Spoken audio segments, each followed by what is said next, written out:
we can get the meeting going. We'll stand for the pledge.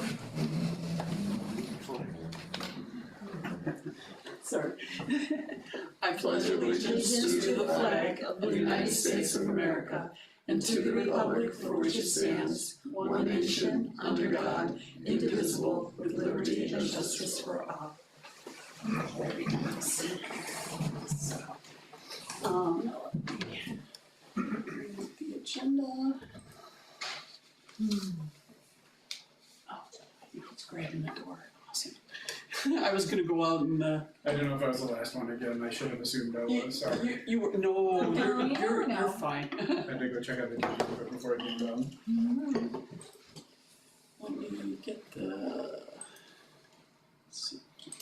I'm wearing a couple of hats here, so I apologize. Let's get that shared. There we go. Perfect. There we go. And so we go to the order. We have a guest online, and Anthony, you're here for the applications, correct? Correct. Perfect. Thank you so much. And can I get an approval of last month's minutes? So moved. Second. Aye. All in favor? Aye. Perfect. Thank you so much. We will start with our guest, Supervisor Cotter.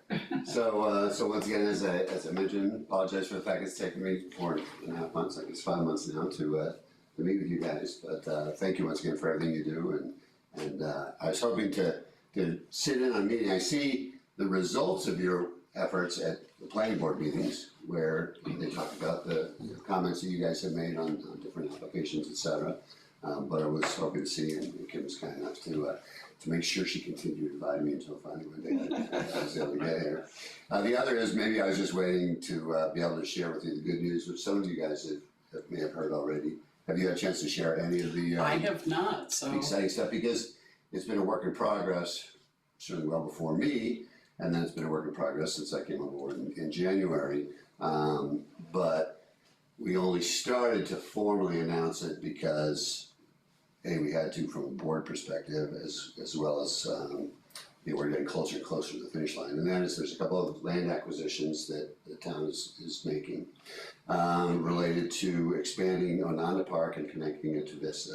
okay, great. So it's been on the comprehensive plan forever. It's been in the back of people's minds. It's been in the front of people's minds. It's been an incredible amount of activity that's taken place over certainly years, once again, if not decades, trying to make that happen. And Greg Reynolds, who I assume that you guys have met, or not, would they have met Greg yet or not? Mm-hmm. So Greg, our new Parks and Recs. He came to our meeting last Okay, fall. great. Yeah. So Greg and I have been working very diligently on this, and probably 6 weeks ago, we signed agreements with both property owners, and we're getting darn close. All the properties have been surveyed, and so the first one. So I apologize for sure about mapping, but if can you actually pull up the? These are acquisitions or? These are acquisitions. These are acquisitions. So so the two properties are the Bernatovich property, which is just west of the current Ononda. And a couple years ago, we bought property from the town, bought property from the Bernatoviches on the south side of the gully on the north side of Barnes Road. So if you make it bigger.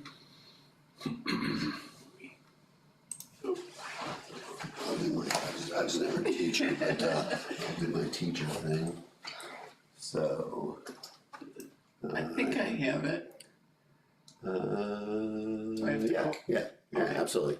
So here's Ononda, right? As it's been for however long it's been since we bought Ononda from whoever owned this before the YMCA or with the YMCA came.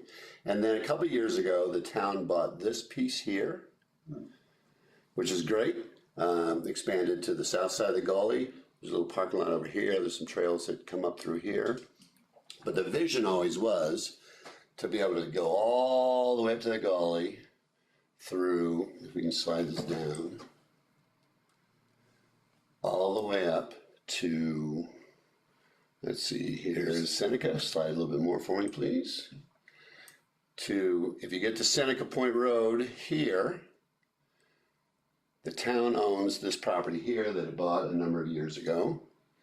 And then over here, there's a little sliver of land that the Finger Lakes Land Trust bought to connect to Vista, which is up here. So we go back down here a little bit again, Kim. Sometimes he has a mind of its own, so. That's all right, that's right. Okay, there we go, that's perfect. Although if you can make it a little bit bigger, actually. Sure. And then slide it, Whoops. not that big. And then slide it down. And slide it down. I gotta get my bearings. This is Barnes Road. Okay, perfect. All right, so this property here, the town owns this. On this side of the gully, the town owns this. So this piece of property here is owned by the Bernatoviches. Oh, actually, slide it down. Oh, yeah, yeah, Bertovich actually is a weird thing. Yeah, slide it down this way, please. Okay, great. So our property, the current Ononda stops right here. So we are buying this piece of land here from the Bernatoviches, which will allow the trail to continue along the gully. And as you see here, there's all these trails up in here as well, existing trails. We don't have to build anything. We're just going to allow them to become more hiking trails. Pardon me, sorry, that's sitting in front of you. Become more hiking trails because Bill Bernatovich rides his ATV out there. And then over here, we're going to be buying from here over to here, this 68 or 40 acres here, plus this basically 20 acres here. So those 60 acres here. So we'll have all along the creek, trail already in existence, and then up here into this open space land as well. So the town will now have a connector. Certainly it takes us all the way to McJanet Park. And then across the road, across Route 21, then it'll start the connector for the Finger Lakes Land Trust to Vista. So the town will have a trail that will all go all the way from the waterfront, all the way up to Vista. Very nice. So it's pretty exciting. So like I said, a lot of people have been involved in this for a long period of time. Greg and I just happened to be, they called in the left hand or, to close the deal or whatever. And so, by maybe July 1st, certainly by August 1st. August 1st is, Chris Nadler has put August 1st in contracts to make sure we have enough time. I'm trying to push that to July 1st because it'd be nice to be able to announce it sooner rather than later. Yeah. So that's all really, really exciting. And you guys will be involved, hopefully, as much as you would like to be, because I know you guys do a lot of review stuff, but I also know you do a lot of active stuff as well, as far as, trees, native plants, et cetera. That would be us. And so there's a lot of desire to make sure that, once again, we make these trails as beautiful as possible. And so that's very, very exciting. The other exciting thing, we'll go back, get up again. Let's go back to regular Ananda. Which part do you? So just down here, all the regular uplands. So as everybody is probably aware, and to a certain extent painfully aware, we took down trees. We got rid of grass. There was a plan of making up the uplands portion, because we don't own down here, right? The state still owns this. We haven't gotten, whatever that is. We certainly don't own that. That's the Sands family. Sorry. I think I was on the wrong parcel there. Yeah, so here's the There we park, go. here's the park, right? So we don't own the park, we manage it, but the park is still owned by the state. We keep trying to get them to turn it over to us, but they haven't done it yet. But we own up here, right? So the decision was made to develop up here and make it more handicapped accessible, make it just more, get more usage out of it. One of the things we did about 6 weeks, maybe not 6, about 3 weeks ago, the electrical that was going to cost like $350,000, we budgeted for electrical to put electric up to the cabins. came in like 50% higher. And so the board decided to reject the low bid, which the low bid was 50% higher, to make sure we don't overspend on what we're doing. And it also provides the opportunity to push the pause button on the whole development. Because at the time we're looking at it saying, we got all these new roads. This isn't even a new acronym, I don't think, but maybe it is. It's 2024. It's retention ponds, it's roads, it's parking lots, and we're out of money. There's no cabins yet. Yeah, like I don't know, anybody here hikers? I'm a big hiker, right? You probably get this question all the time if you ever hike in Ananda. What the heck is going on with Ananda? I know I hear it all the time. Because at the end of the day, we have an idea of what we want to do. We were going to put 6 cabins up there, and to use it year round, whatever. But we had no funding for it. We had no whatever. So we pulled the back a little bit. And we had a big meeting here with, all the internal players. Head of the parks team was here. Not Greg. Greg was here as well, but the head of the parks committee. We had a resident who's very active in the area and very active hiker in Ananda. And we said, what do we really want to do?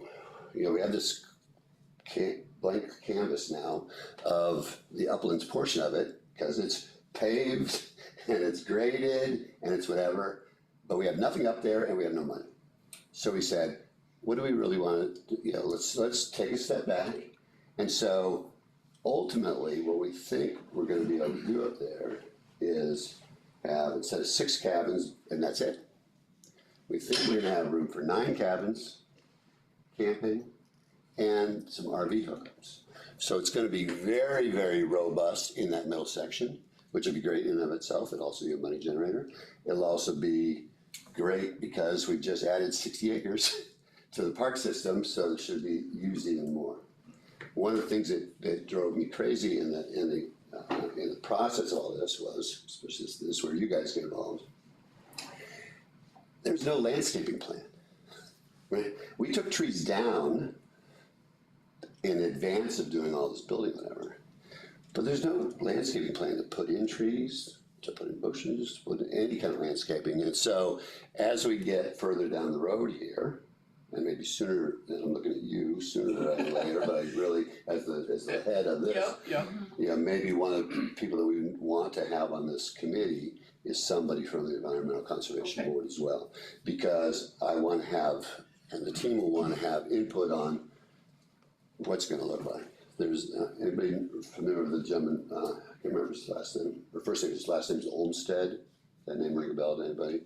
So Olmsted is the person who designed Central Park.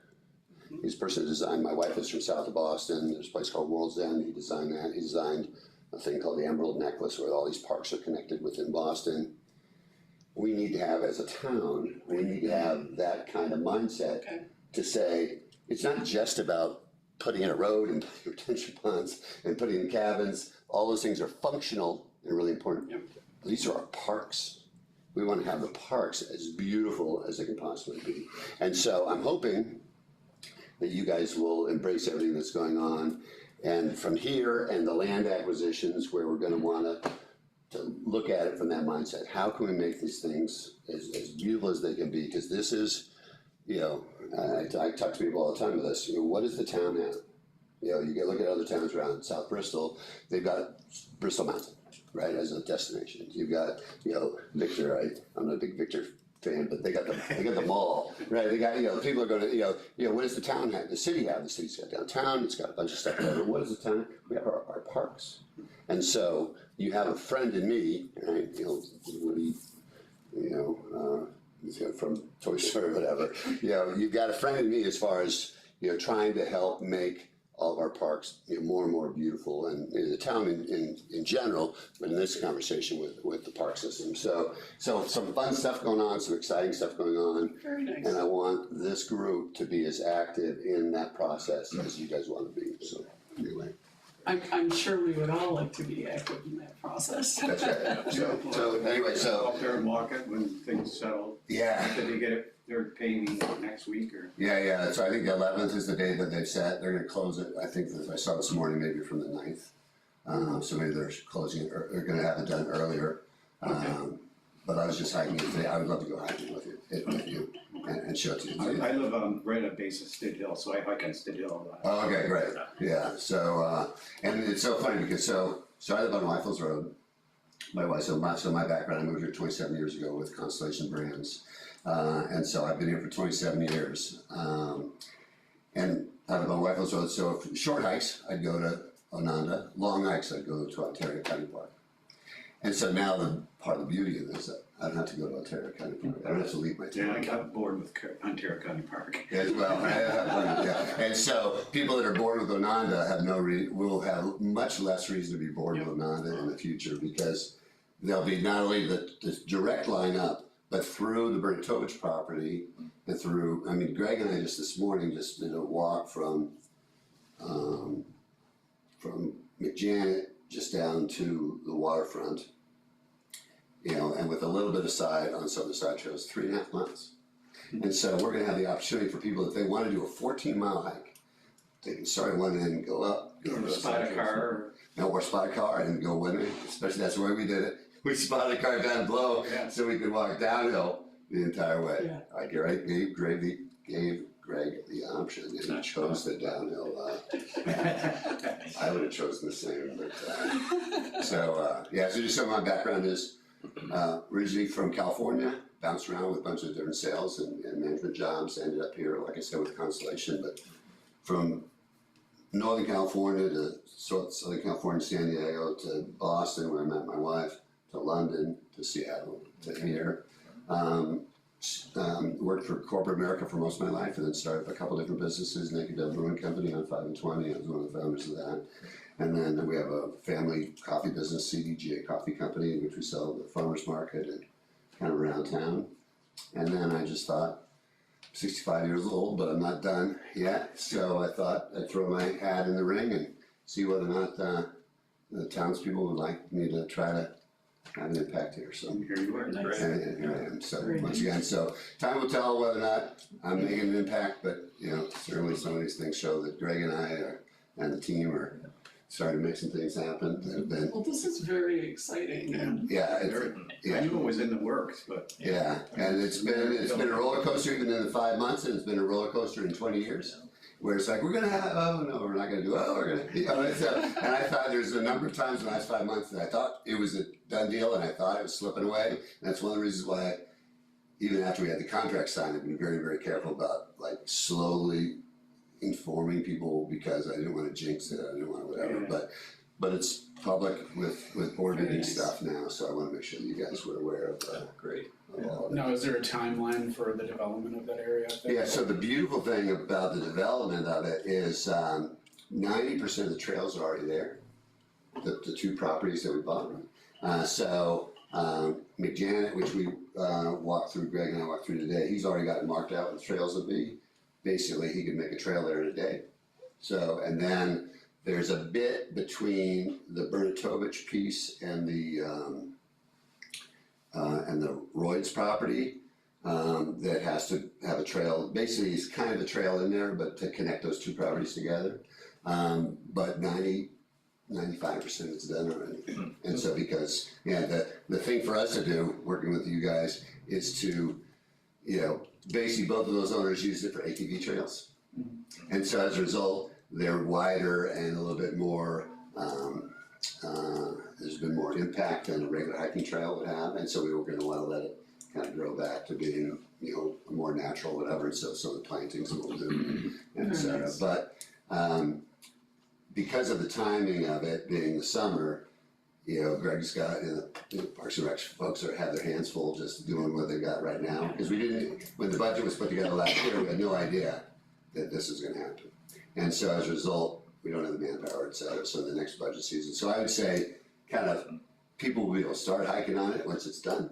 But as far as like a grand opening or whatever, it'll be in the spring of next year. So basically, the funding that would have gone towards the electrical was used towards. Yeah, so as far as that middle section, we're looking towards the end of next year to have that done. But as far as the trails are done, the trail section of it, that'll be the beginning of next year. And then hopefully, if everything works out properly, by the end of next year, we'll have that middle section done. as far as the cap. Do they need to screen it or anything with the state to make sure that we're not doing anything? Well, it just as far as our regular code stuff, but they don't own the upper part of the land, so, and the nice thing about the acquisition side, I should point this out, is we bought it largely with other people's money.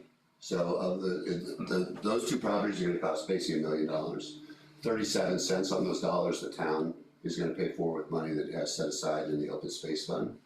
Is anybody here on the open space committee as well? Gary, Yeah, and so the open space fund has had $1 million sitting in it, that's been accumulating over the course of time.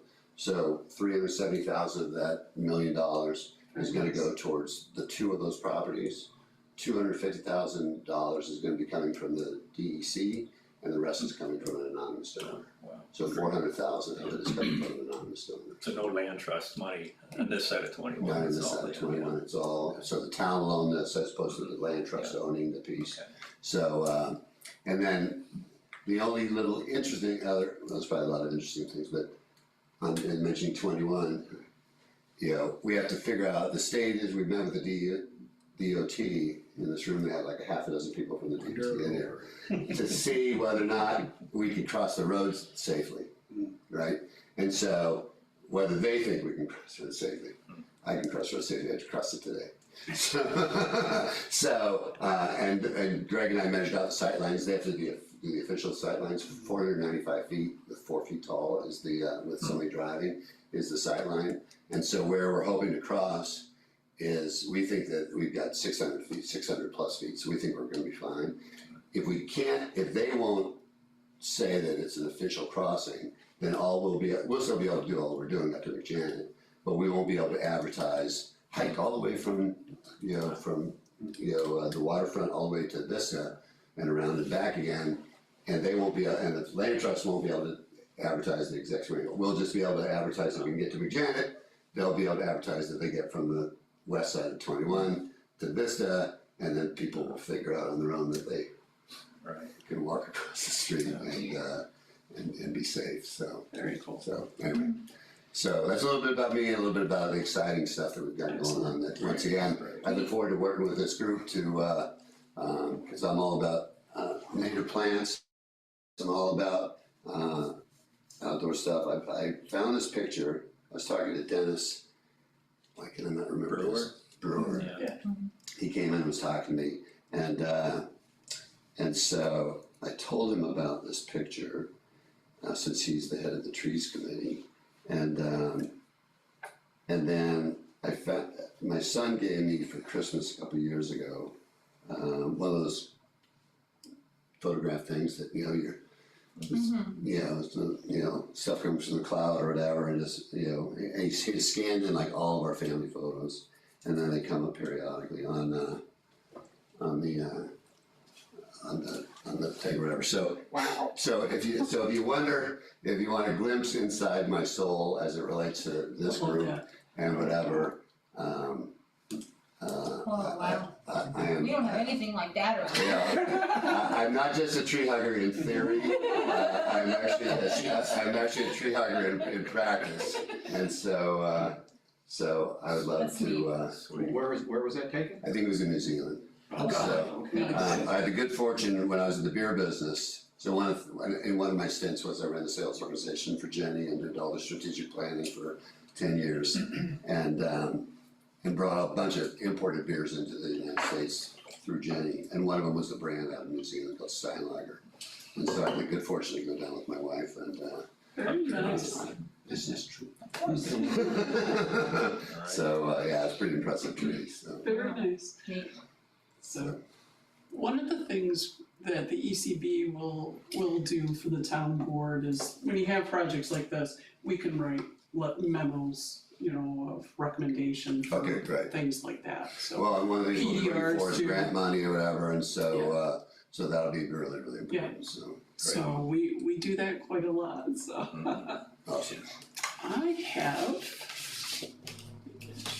right one.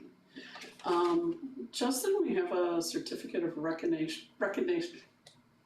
You can do it. Yeah, recognition, there we go, for you, 10 years. Oh, Awesome. Alright. Thank you. Wow.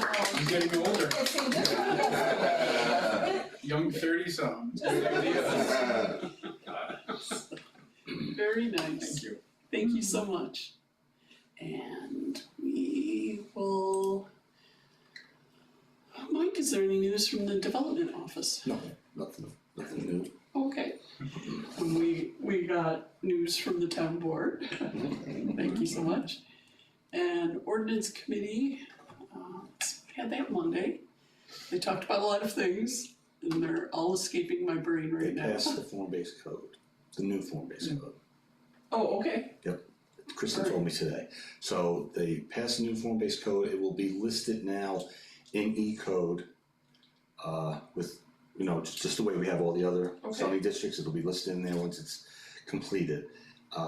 So it won't be like its own separate manual like we had before. Okay. But yes, they passed all the new revisions to it, so. Okay. Sounds good. We occasionally get applications for review in the form-based code areas. Thank you. The ordinance committee is all of their information in their meeting agenda and minutes. That's all within Civic Plus, just like the town board and public works and finance. So if you're ever looking for the information from any of those meetings, that's where to Civic find it. Plus, Civic Plus. So if you go on the town's website, right?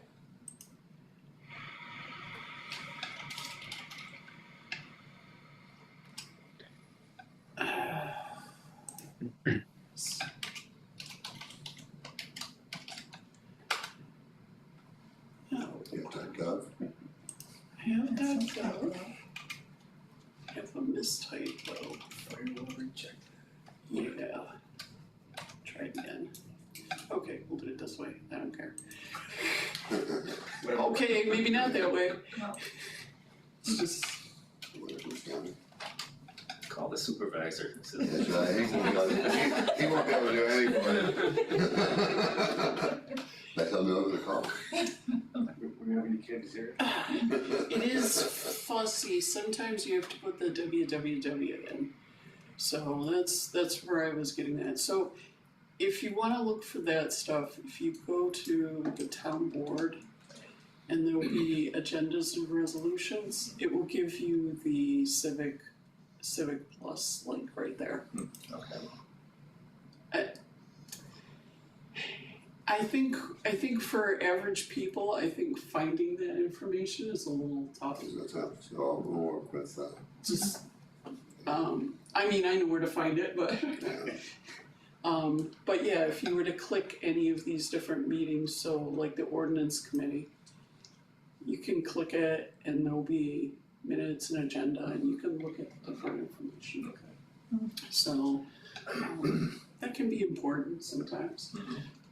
Town board has a lot of good information. They have a town hall meeting coming up. June 22nd, that'll be our second town hall meeting. Yep. So as far as, I don't know if anybody's ever been to a town board meeting. I know that previous, when I would attend, they have a thing called privilege of the floor, which personally drives me crazy, because it's an opportunity for somebody to get up there and speak into the void for 3 minutes and then sit down, and there's no conversation, there's no whatever. And so we started, I guess it was in March, we did our first one, having town hall meetings where we'll have a conversation about anything, right? And so we had all the board members there and a lot of staff members there, and we said, what do people have on their minds? And so the person stood up and said, what's going on with the town hall remodel? So we talked about the town hall remodel. And then I can't remember what the second thing was, and then somebody says, what are you doing about all the salt? So we're using so much salt and it's destroying our lake. So it was great. So Jim Fletcher had a chance to stand and say, we have to use salt. We don't have to, but for the most part we have to use salt. And here are all the things we're doing to use less salt, right? And so somebody said, what are you doing about the deer population? There's so many deer. And so one of our board members, Dave Sauter, who's a hunter, he said, just so you know, some of the rules have changed on hunting. So it was great. So we were able to have dialogue back and forth. This one's going to be very interesting because we've been approached to loosen our stance or change our stance slightly on cannabis sales within the town. Okay. And so we'll have a lot of people on this one. pros and cons, and that one's not part of the regular town hall meeting. We'll have a little mini meeting before the town hall meeting, and that's on the agenda for the mini town hall meeting. But it's perfect to have it tied in with the town hall meeting because there'll be a lot of people with a lot of different thoughts, and we want to hear everybody's thoughts. Ultimately, we have to make a decision. You can't. Every time you can't please everybody, right? Well, the reality it is. But you want to hear. it's out there. But you want to hear from everybody, You do. right? At least I do. Right, and so And you're all welcome to go. welcome to come. June 22nd. Let's see. And so we'll start with our referrals. Anthony, I'm gonna bring up the information on the 3411 Westlake Boulevard. Okay. So if you wanna give an introduction to that one? Yeah, so this is kind of a long process tear down rebuild. The house was torn down a few years back, and we were working on a plan to rebuild between the lake and the sewer easement. The reason that got slowed down was due to the fact that this property was subject to the restrictions of the DEC because it had an eagle's nest on it. So the last like 3 or 4 years, we've been going back and forth with the DEC, and within the last year, the DEC cleared the tree for the eagle, and then they gave us the go ahead to take that large cottonwood down. That was taken down within the last few months. We did get approval from the DEC, and all the proper paperwork was given to Mike at the town to show that, so no one could really. If anybody asked any questions, we had all the proper paperwork. So, but now that all that's cleared up with that, the property owners want to go forward with a new house build. This time, the house is going to be positioned on the west side of that sewer easement. So we're pulling it back quite a bit from the lake. We're kind of in a tight position with house layout and sizing, with the easement on the north for a sanitary easement from a property to the west. Also, the main sewer easement on the east that has a county easement on it, and then also the setback on the south. So the new house will be kind of positioned within those 3 different setback issues that we have. We're going to reuse the existing driveway. We are going to widen it to the 12 feet per town code. The stormwater management is going to be broken up on the north and on the south by some under driveway storm tech chambers for stormwater management, and then also on the northeast of the property, on the east side of the stormwater management, we're going to sheet flow down to that one for the additional storage required for the project. Very nice. I saw you were keeping the trees on the site, and you had some of the. There's no trees. There's no trees? No, the site's completely clear of trees. There's no Oh. trees. From the driveway down, there's no trees. Okay. Has he taken them down? Yeah, there's no trees at all. It's completely clear from the driveway down to the lake. And there's the big stumps where they took the two trees out. So I'll have to that's- take a look at that. The last time we were out there were the black walnuts were there. I don't know if the client took them out. No, from the driveway to the lake, there's nothing. So you may want to check that, especially before planning board. Yeah, that's fine. We can adjust that if that's true, and we lost some of the trees. I don't know what the property owner went through. I know he did go out there and take down a few in the area of the house and then that large cottonwood. So I'll double check that.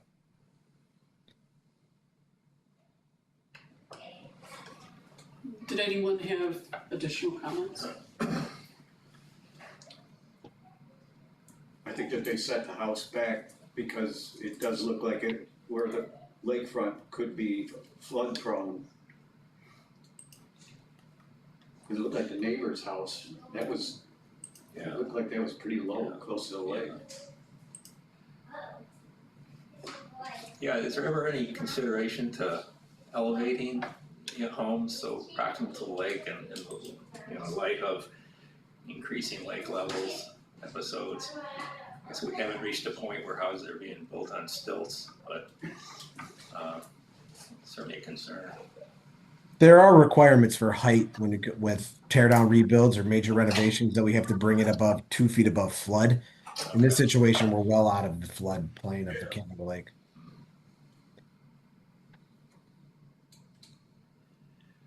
So something we may suggest if they remove those trees, because I know a landscape plan was submitted, maybe you might need to add some trees back into. I mean, we have added additional trees for, if you could take a look at the landscape plan, I could take a look at those. I mean, the trees of those existing ones that we're showing that we were trying to keep, like I said, I don't know if the homeowner recently went in there, or what happened with those.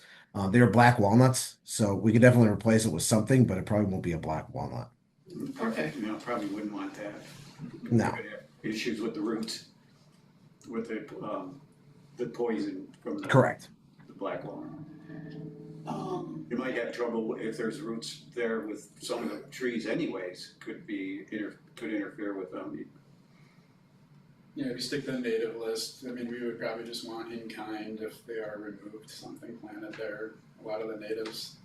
I know you had a lot of, Won't do anything to them, Yeah. so. there was a lot of natives in your landscaping plan, which was nice. Yeah, we try to keep those standards. So, but we could definitely take a look at that and suggest a few more additional trees to replace what was taken down. Were there exterior lights, were they dark sky compliant? Yes, everything will be dark sky Okay. compliant. Alright,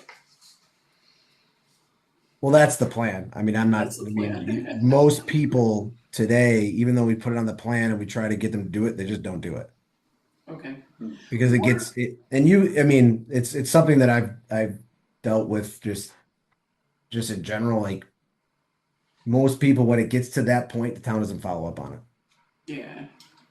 Or if they put things on motion sensors, that will, still give them the security that they want, and it will make it darker there.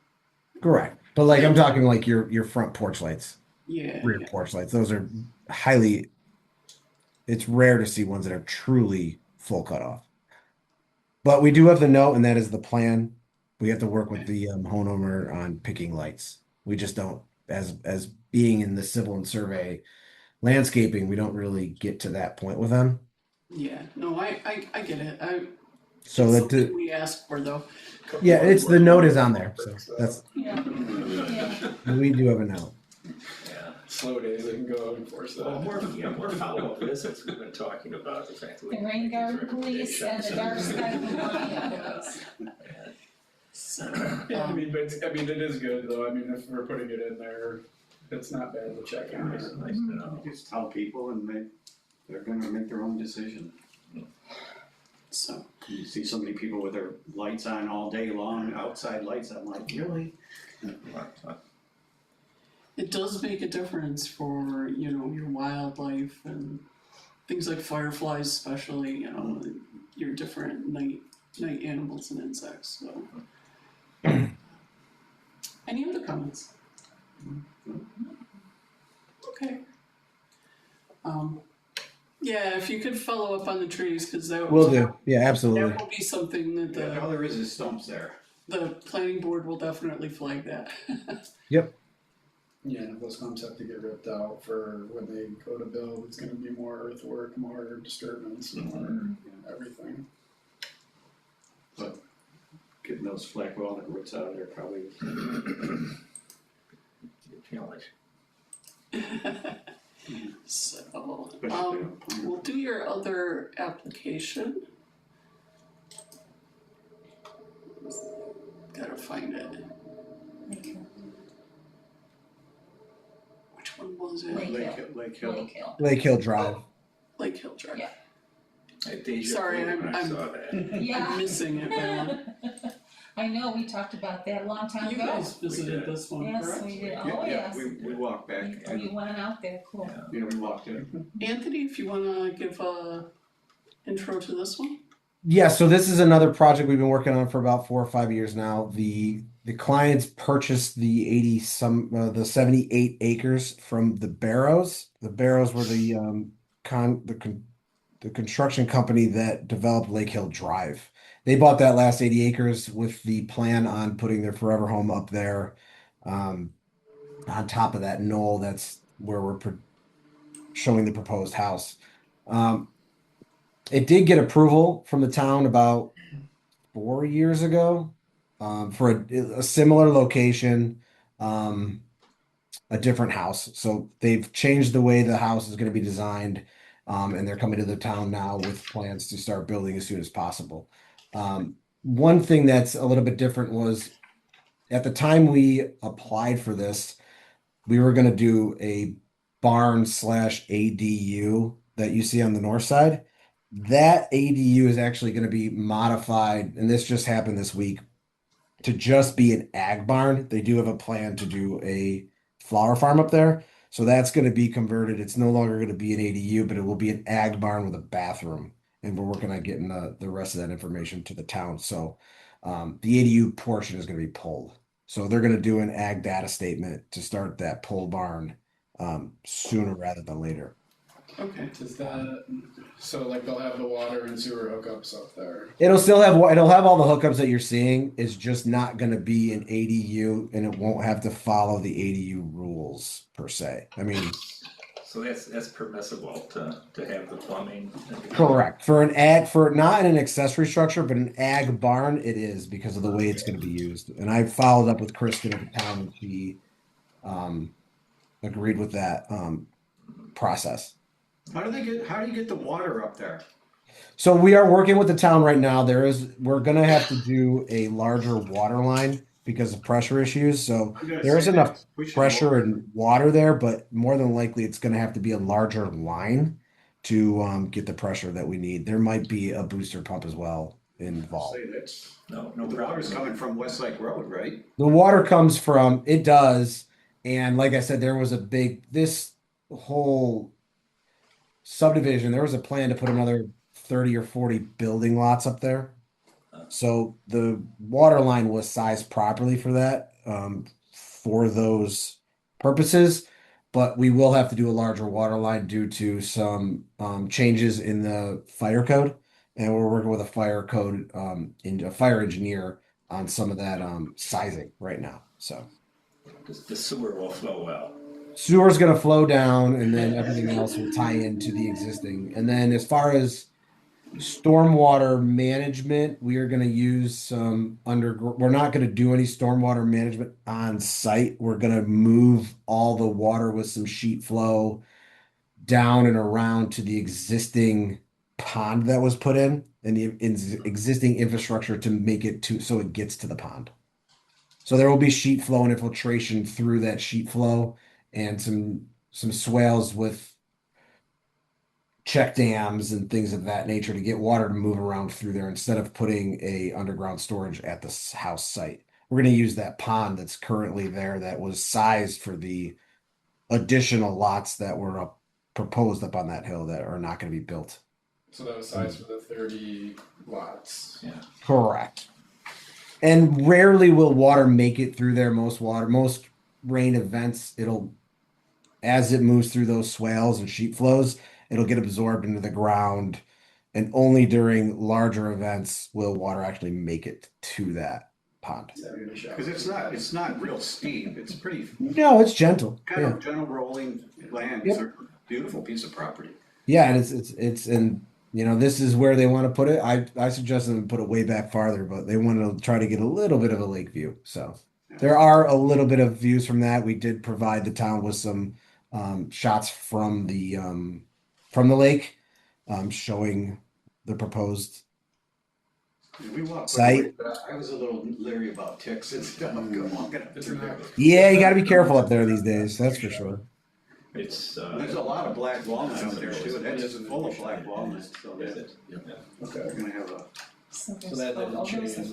Yeah, so that you can see there's the existing houses that you can see from the lake, but there's a pretty substantial hedgerow that runs north south that they're going to try to they did take a couple trees out of there, but they're going to keep most of it to try to buffer themselves. So you really won't, maybe in the fall you'll see the outline of the house, but most of your view from the lake is going to be drawn to the other houses that are currently on that ridge line. And then in the winter, it probably opens it up. Yeah, you'll see it a little bit in the winter. I mean, from their perspective, to see the lake. right. Yeah. We'll just have to make sure that it's compliant with whatever's required in the view sheds. Yeah, if they have an existing hedgerow that screens it, I know that's what, the planning board will look for a lot, is screening that view. Yeah, I mean, it's not going to be. I mean, it'll be a lot better than that one on Middle Cheshire Road that's been going up for the last 6 months, 8 months. That one doesn't have any screening at all. That was great. It's become the poster child of what not to do. It is. Yeah, the kind So we're doing a little bit better on that one by keeping some of these mature trees. Very nice.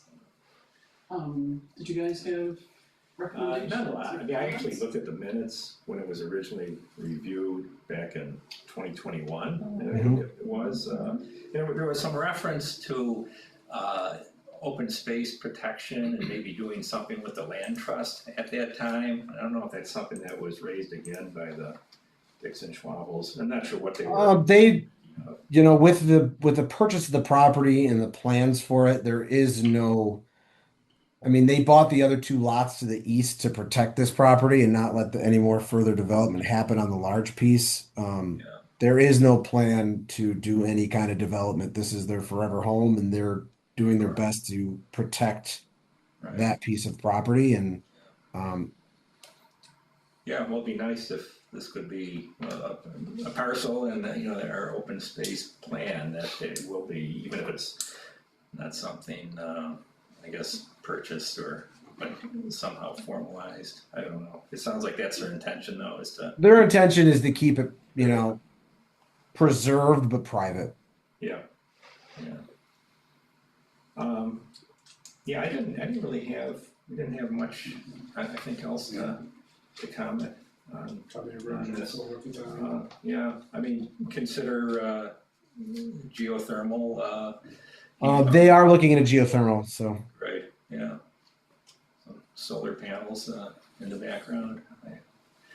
Put this flower mix underneath them, you never have to mow them. There you go. That's a flower farm. Incorporate that in with the sod there, we can use the Yeah. mums, they grow the mums underneath Yeah. the solar panels. Okay. Get farm credit for it. Yeah, there you go. And we can share a brochure that the open space committee put together, and it just is for the property owners. I can upload it to the workspace, okay. and it's just some things that they can consider to help, like preserve their property and maybe get some compensation, so Okay. Yeah, I can let them know. we can do that. I guess the last little follow-up I have is for the barn structure now. If that was ever to be further developed or whatever, that would be reviewed again or no? Okay. Yes. So if they were to do anything different with the ag, if they do the ag data statement the way they're doing, they would have to comply with anything with town code, and there'd be some review process if they wanted to lift the ag data statement. So if they did, they'd have to turn it into an ADU to keep the bathroom in it. They'd have to add a couple things like what you would consider a dwelling unit. So you'd have to add a bunch of, like a kitchenette and livable space and things of that. They'd have to lift that ADU, and it'd also have to be brought to whatever the code standards would be at that time. So typically they don't get lifted. It's pretty hard to get the ag data statement lifted off of an existing barn once it's installed and all set. So, I mean, the town would have to be involved in it if they converted it. Yeah, I guess I have lesser concern that it's on sewer if that was gonna be sharing a leach field septic system. Yeah, I mean, mostly it's going to be if they're messing around in the barn structure, that they're either going to use the bathroom in the house or the bathroom in the barn. It's not, they might eventually have 1 or 2 people helping with the flower farm, but that's down the road. So we always make a suggestion for people to use native species in their landscaping, so something for the homeowners to consider. Yeah, I usually, we usually help them out with that where we can. Okay. Any other comments? No? Perfect. Well, thank you so much, Anthony. Thank you. Thank you. Thank you. And, Thank you. So if I can make a comment, because as you brought up geothermal and solar, going back to the Ananda Uplands project, in the previous discussions of cabins, that was never on the table, it's now on the table. Because once again, we've got this blank canvas up there, we've got a bunch of dirt, we can do whatever we want. And so, Greg's gonna be meeting with folks at NYSERDA who have folks who will come in and give us guidance, and, you know, we'll see whether or not it makes sense to do it, but it's something that's on the radar now, which not necessarily been on the radar before, so. Yeah, makes sense if you're gonna have even more units, if there's some way to make it more efficient that way, cost effective. Absolutely. Alrighty, the next one, Mike, do you have information on this one? Yes, let me pull that up. We went up and looked at this, Oh, and okay. we talked to the neighbor, and she wasn't particularly, she didn't really care one way or the other. And there's also another generator on the street, and apparently the homeowners association is okay with it. The homeowners association is okay with it, but our department head made sure that they're going to put this on their property. So they are gonna have to have variances, So but they only own so much around. yes, yeah, so they Because have. it looks like it's gonna set out. Yeah, that's basically what they're doing right there, halfway through the side of the house, they're gonna keep it, but they need variance for it, which is not a major issue, but that's the only thing. Originally they wanted to just stick it as far away from the house as possible, like, well, and the HOA said, that's fine, go ahead, but Yeah. we don't want that, you know, if they're gonna do it It's on gotta their be right property. there, when you drive up the road, it's gotta be right there. Why don't we want it far away from the house? You don't want that, It has to be on your footprint, doesn't it? yes, and you're setting a precedent saying, you know, Oh, that yellow is their actual boundary? Yes, that's their actual Oh, cause it's a count, okay. right. So I have a question. Why is this generator an ECB concern? I don't know. I'm not sure why this one got. Why this- Yeah, I know the last one is because of the creek that was. Yeah, running that right made away. more sense, Right, but yeah, this I- does not, this one didn't necessarily click with me as to why we are I saw the seeing this. association, if they approve it, that's like, that's golden. I will say, they had, let's see, it was 2023, it was just like around the corner from this. The ZBA denied a similar variance for a generator, so that is a concern Yep. for these people. Yeah, Do you know why they structure, denied right? the other one? What's it? Do you know why they denied the other one? I remember, I think I was the secretary at the time, or. In this secretary? neighborhood? It was in this neighborhood? Yeah, on St. James Parkway. Yes, it was, I remember that one, that was They were, contentious. yes, they were, There were so many neighbors that came out against it for whatever reason, and yet other people had generators, they did not want these people to have a generator. They, oh, it's too close to my door, it's too close to my window, I'm gonna hear the noise, Oh, noise. and they just shot it down, and it was, the people needed it for health reasons supposedly. And, yeah, so it just got shot out of the water because of the neighbor outcry. they were in a center townhouse Yes. in a row of townhouses. Yep. And then the people that were next to them were the ones that spoke out. I say it because it is, you know, the CBA looks at precedents and things like that. Yep. So, So the one condition that I would have on this, like the other one, is if there is an alternative to battery backup, it's gonna be very much viable for the situation at a similar cost to what a generator would be. So if that's known by the residents or the HOA for any future conflict that there might be to not deal with it anyway, there is alternatives to it now. Yep. so. And you could put solar on it, and you don't have to worry about the grid. And then the grid could be charging it also, Yes, so you would have could have solar and grid. so I guess, yeah, for future, I mean. Yeah, the that's how battery we could- technology is getting much better. That was an environmental response. Very good. See, Save our you ship. said- Right. Any other comments? Alrighty. Yeah, I know when I went through this, I'm not sure why we got this one, but that's okay. We got to put our 2 cents in. Yep. Yep. I like the way they keep going back to a non, they're just reminding us that. It's great news. Yeah. All right, Good to have some good Seneca news. Point. Seneca Point, yeah. It's a vacant lot, they wanna put on a new single-family resident. It's in an agricultural district, it's in the scenic feature overlay, it's on a steep slope, it's in strategic forest protection area, national wetlands, and DEC informational wetlands, so that's why it's here. Mm-hmm. It hits a lot of marks. So it's ticking all the boxes. Yes, you're it saying. is. So it's already in for DEC review. Okay, so we discussed this at the last PRC. DEC, and I talked to Chris Nather about this, DEC is determining whether or not these JDs are even necessary now. Yeah. Because people have been fighting back. So it's in a limbo state. We still have to ask them to send in the paperwork. Whether or not it gets done is not up to us, it's up to the DEC. So we have to tell them, you gotta get a jurisdictional determination. If they don't get back in time, we can't do anything about it. Right. So right now that's in limbo, but yeah, that's what's going on. Again, that's the Steep in there. confusion of the state right Mhm, now with yep. all of that, so, Exactly. and that all goes through central. Mhm. right now, but- Yeah, because we didn't walk back it, but it's for the same reason, I don't know. Ticks. There's no ticks. You tell yourself, there's no ticks, there's no ticks. They do seem to go through ebbs and flows.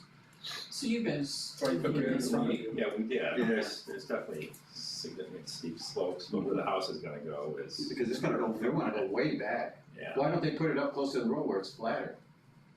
Well, look at the, Is there a view up there a little bit? I would think if it's sloping down, you're, yeah, This wasn't one of the ones we reviewed before that just chopped up the. I don't think it's ever been farmed as long as I've lived out here. So is it currently treed?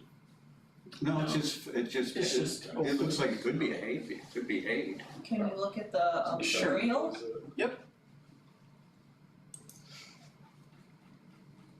So like, are they still determining what to do, like, with fire code and when houses are, I think Anthony said they've got, if they're more than 500 feet off the road Right. with the hydrant and the Mhm. storage water and all that, that's still not firmed up No, yet? not yet, because we were discussing that as well. Yeah, cause I that's, noticed they've got a well near the house, they're Right. gonna pull from the You're either gonna well. have to get a hydrant or a pond or something. We If don't it's know what that's gonna be right, yet. yeah. There's a pool. A pool? Sure, that might work. there is a pool. And there's- There you go. Oh, now you have a pool, I'm just thinking. Yeah, if you got a pool, you can take water from 800 that. feet back, Okay. I'm Put gonna a say 100 hookup feet on back. that on there. Yep. Maybe over 32,000 gallons. Cause that's significant expense too, Mhm. you know, new builds and things, so. There's the slopes. So the driveway would come in along Yeah. the. On the north side. Yeah, within the lot, I mean, they're doing the best they can, it looks like. Yeah.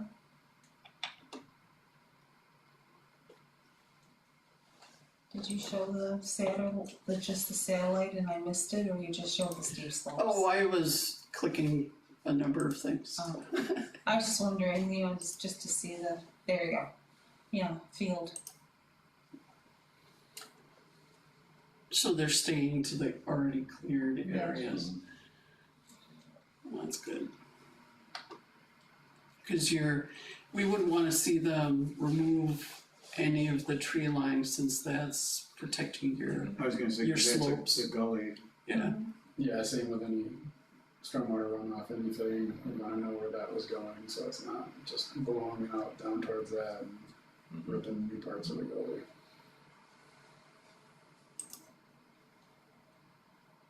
Septic. So you said there was wetlands, I Mhm. missed that, I mean, There's, along the stream obviously. National wetlands, and there's DEC informational wetlands. So the blue, is that the blue of the wetland? Yes, Okay, Okay, so it's actually part of the gully. yeah. And So right now, it's south of 12.4 acres, whether it's been mapped or not mapped, is what they go by Mhm. currently.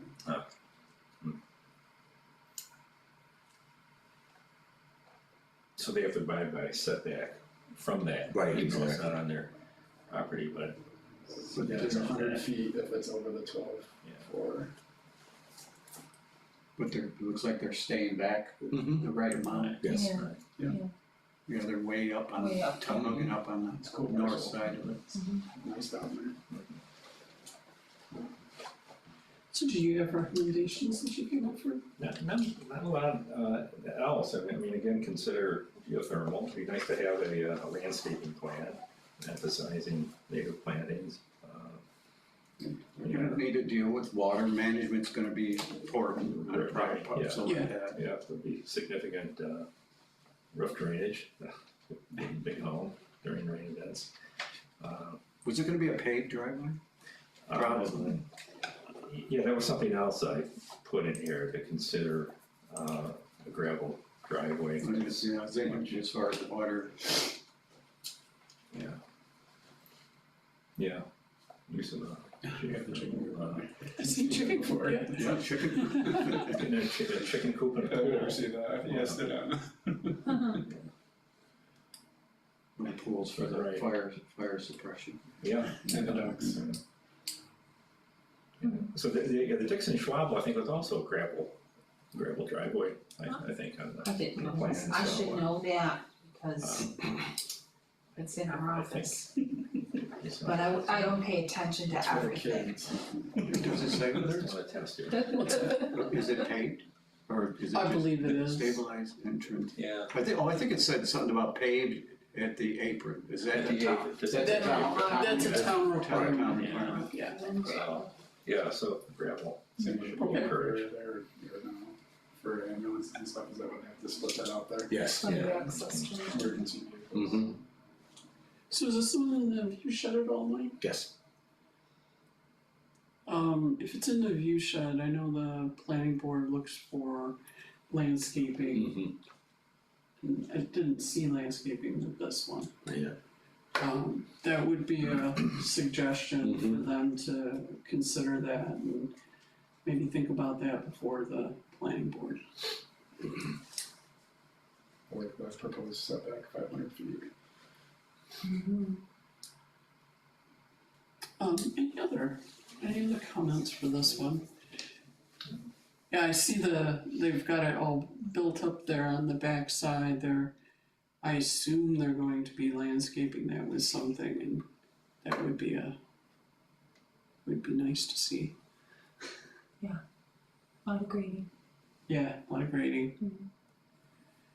So what are we talked about swimming pool rules related to those in the residential lake district. They can't dump it out in the lake if they have to empty their pool. I assume there's still similar requirements here, or I mean, you wouldn't want it to go into the creek and have it flow down to Titchener Point, but those rules were specifically for the residential lake district, I think, that we talked about. The chlorinated water doesn't do well in streams. Chances are by the time you empty that pool, the chlorine It's gonna be a long gone. run. Yeah, that's true, it has a short life.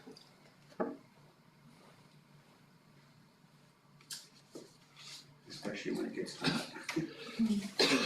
So yeah, preserve all the trees that are there. You said this was in the strategic forest, right? Yes, that one is, yeah. We've been making some suggestions for the properties that are in the strategic forest to plant some extra trees in their landscaping to kind of go along with that. Native ones would be best. Yeah, try to avoid cutting the trees for the chicken run too. It looks like it's still in the pasture area. Oh, the tree line is right, that was the joke, the Yeah. tree line Oh, covers. yeah, the okay, forest. so, yeah. They're gonna just let them wander in the woods, Mm-hmm. get some shade. The raccoons will love They won't last. climbing down and grabbing. They won't last. Between the coyotes and the pods, and the Little skinny mink. what do they call them, not mink, they're, The fishers, Minks are fishers. Yeah, what's the other one there? weasels, They turn white and there's some. weasels. Yeah, but Ermines? the ermines, that's ermines. Hey, I guessed. I watched I had one the, in my barn, and it was white in the winter and then turned brown in the. I haven't seen it since, it was there for like 1 year. Any chicken coop in the town I can't dig was in the kill zone. Those things are fierce. So. Yeah, we could suggest they keep their chicken run out of the tree line. No, even if they run underneath it, Yeah. it's good, gives the chicken something to do. Shake. Chicken friendly community. Sort of.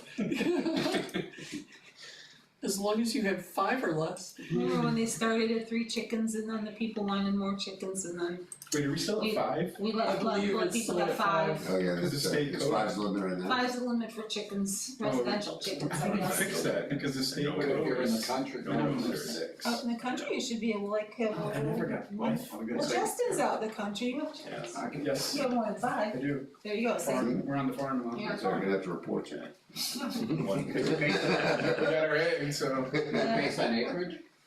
What's that? Is it based on acreage, the number? The, The your, ones where AR2 Your and we're actively zoning, farming. So, AR2. no. Yeah, eggs. Yeah, I mean. The one X allowed Residential. Mike, do you, I swore during the know about conversation this we one? changed it. Which one, on the 3564? Yes. Okay, yes, they, right now they have a paved driveway, they are extending the driveway to go around to the back of the house because it's on a slope. So rather than have to walk into the basement and then go upstairs, they wanna be able to drive right to the front door, basically, the top level. So it's, they're doing over 1,000 feet of disturbance, that's why they are here. Are they gonna keep the circular driveway? Yes, and they're just gonna, and they're gonna That's a nice extend picture. it, yep, they're gonna extend it around to the other side of the house. But this is on a steep slope, Yeah. scenic view should overlay, and it is in the floodplain, so that's the concern. So they're not planning on putting a driveway up to the barn? No, just around the house, yep. Right else, yeah. Here's a picture of it, Yeah, because there's, here's a picture of it right there. yeah, Kim's we house. looked, we stopped and You walked guys it. went and saw it, Yeah. yeah. Cause it looks like the water comes off the top up by the barn there, and it looks like they're trying to divert it. Mm-hmm. And what if it's going over onto the county property? I think they had, was this Scott Harder, what was this one? The girl, Phil Grove, right. Yeah. He was talking about at PRC, they are going to try and divert it around the house, so. Okay. Yeah, cause I gotta say, the county probably doesn't like it going over to their pumping station there. And I can imagine that there's a lot of water comes off of that hill. Yeah, we visited it when they were putting the barn Yeah. up, and I remember the Yeah, owner the owner talking was concerned about water. Water flooding down, so. How does it Yeah, flow sure. across the lake Yeah, road that's a there? good question. Yeah, that was another question we had, we're trying to find out where it goes down to Westlake Road, we couldn't find where it went across into the lake. So I wonder if it just overflows, if it gets too much water, or. Yeah, just, I On mean, County Road 16, I was like, I walked down there, I'm like looking down the road, and I'm like, I don't see where it goes. Like any culverts or anything, No, or like a ditch in front of the house or something? So all you need is one of those culverts to get plugged, and it's gonna flood over across the street. so you're suggesting review of like, drainage and stormwater? Yeah, I think. Okay. what's the color? But that's a county thing, because it's a county road, so. Yeah. That's They've got floodplain. riprap area and then an 8-inch culvert pipe that they got going in for drainage under it. But it kind of dead ends there. At the road. Proposed up top, proposed riprap, check dam to remain at conclusion of driveway I installation. just know the issues we've seen in the past with all the overland flow of that sheet flooding that comes across the road there, just to be mindful of that, because that's all paved area, right? So that's just gonna come screaming down and flood the Yeah. road in a big rain event. Yeah. So anybody driving there, does the county have to look at that or no? Yes, Okay, yeah, this is the other county. county would be good job looking at that. Yeah, because that, at culvert, they may need to address that, cause where does the water go? I didn't know, yeah. Come to see where it just goes to down to the road and there was no place for it to exit. Okay, yeah, so, we can definitely suggest that.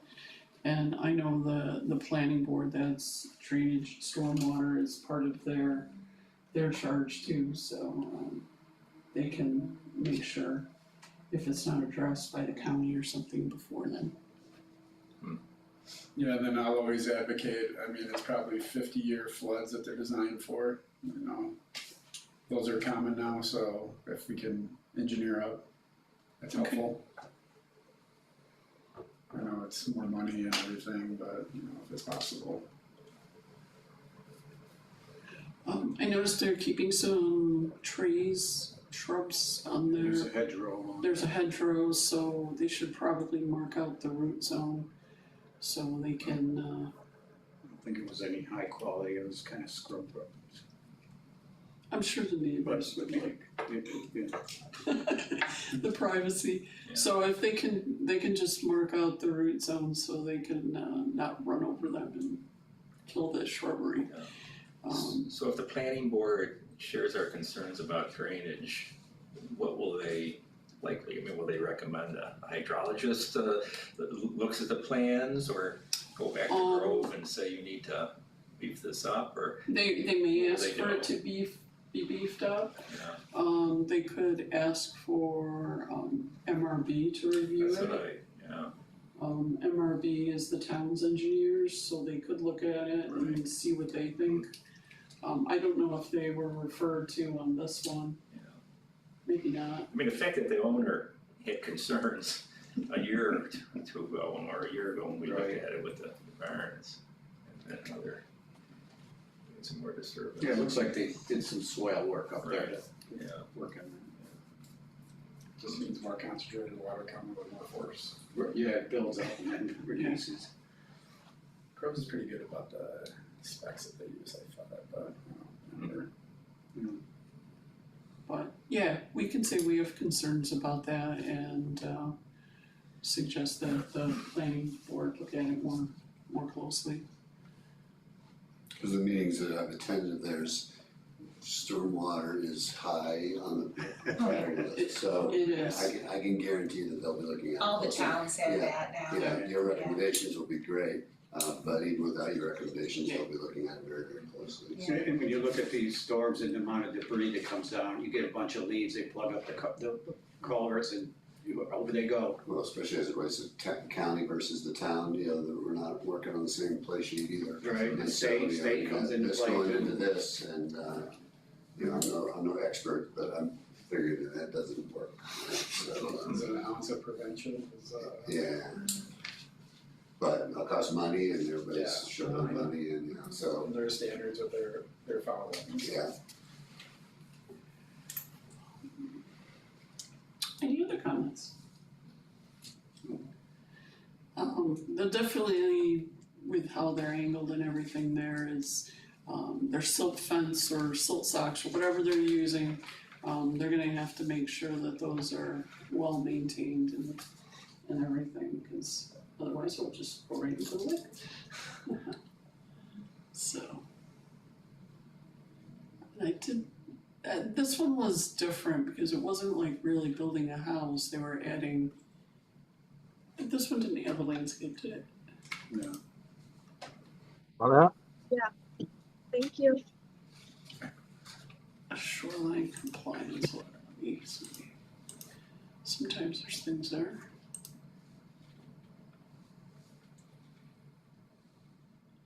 They're planning on keeping that existing row of trees, so they'll definitely need to mark that out.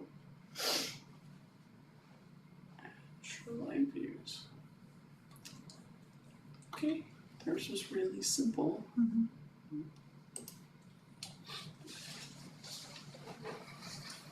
Any other? Okay. Let's see. I don't think I had any other comments. So we'll move along.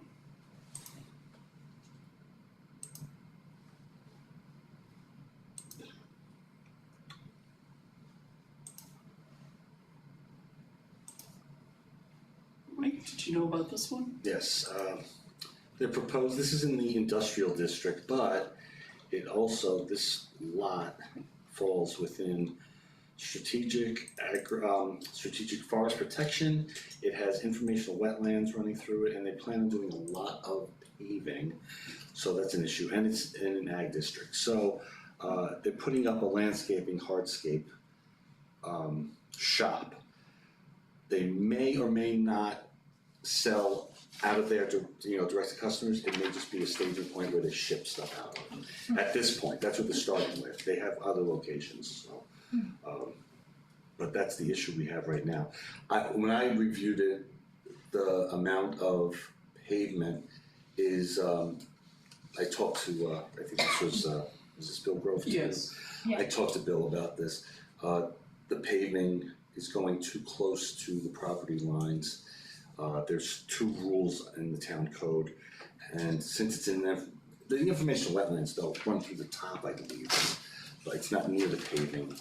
They run back here where this The blue blue is the is. wetland line. Well, is there something in the front there? I thought there might have been something in the front. The whole thing is silver maple ash. Oh, okay. The whole parcel. Self-forested. So that's the issue we have here, is just the location of it. So. There is one lot on Brickyard that has been cleared pretty well. I know that, the airport bought one of those lots, or Mercy Flight did. I Right. don't know which is the lot that's all cleared, or mostly cleared. You might be able to see it from the aerial, Yeah. just to give us an idea of what they look like cleared. So when it's zoned industrial, Mhm. that If supersedes it's the the strategic photo, forest it's a shot. stuff, or how does that play out? It's mixed use overlay, so they can, yeah, oh, it doesn't look, okay, it runs, well, I thought it was something Doesn't else. look like there's one of the a ones one that are right cleared, doesn't look like it's there. The ones up there. But it's, again, it's informational and you might need a survey, Mm-hmm. Yeah, especially It's not really- given that whole area. 24 was the last photo? Yeah. That might be that one. so you're saying it was. So that one's ours. No, there's one of those lots that Just up from there. has quite a bit of clearing on it, like maybe half of it might be cleared from the road in. However, it might have happened past the last photo, you know. I can see Cloud Permit also It's has on a beam photos. or something, or. These are the eagle view shots, right? What's that? Those are the eagle view photos. Eagle view photos, yeah. Or drone. And they're every so many years they do that. So I don't know when this one was obviously taken longer That's ago. not, that's something I was thinking, well, I guess that's neither here nor there now. So it's been partially cleared over the years. So one of my concerns was that they're a landscaping company, so they're gonna have mulch piles. They do snow plow in the winter, they're gonna have salt, they're gonna have things that are probably gonna be stockpiled on their paved or gravelled area there. And they really need to contain or cover or somehow make sure that it's not running off and contaminating the surface waters. So that really should be noted on their site plans.